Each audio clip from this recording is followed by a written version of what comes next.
هتقول ايش اللي جابك؟ If I knew it was like this, I wouldn't have come back, says Khamis Samara.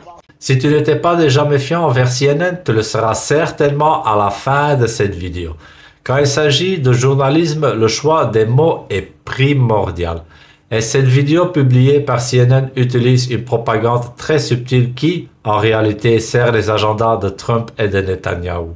Le journaliste semble traduire ce que dit cet homme à Gaza, mais il déforme volontairement son message pour te faire croire que les habitants de Gaza veulent partir.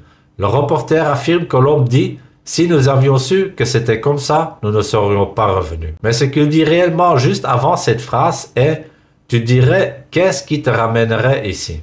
Subhanallah. Ce que l'homme veut dire en réalité, c'est que les gens qui regardent la situation de l'extérieur face à toute cette destruction se demanderaient qu'est-ce qui te pousserait à revenir ici. Et je suis presque certain que le reste de son message était que presque tous les habitants de Gaza te diront qu'ils préféreront revenir à une maison détruite plutôt que de ne jamais revenir du tout. Il existe de nombreuses vidéos montrant des Gazaouis affirmant qu'ils sont simplement heureux d'être rentrés, même si leurs maisons sont en ruine. Mais CNN veut te faire croire qu'ils ne sont pas heureux d'être de retour, qu'ils veulent partir. Hier soir encore, Trump déclarait que les États-Unis allaient relocaliser toute la population de Gaza, prendre le contrôle total de la bande et en faire la Riviera du Moyen-Orient.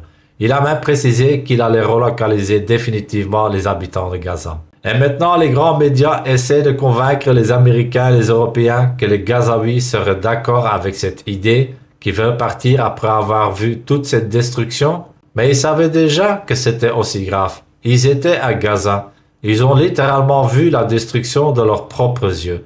Ils ont vécu les bombardements. Ils savaient à quoi ressemblait leur maison. Et ils ont tenu bon pendant 15 mois sans jamais perdre l'espoir de rentrer chez eux. Ils ne partiront pas, même face à de fausses promesses d'une vie meilleure ailleurs. Ne laisse pas les médias te tromper en te faisant croire que les Palestiniens seraient reconnaissants ou même disposés à partir. N'oubliez pas de vous abonner, cliquez sur le petit bouton, moi ça me ferait plaisir. Merci d'avoir regardé. Assalamu alaikum wa rahmatullahi wa barakatuh.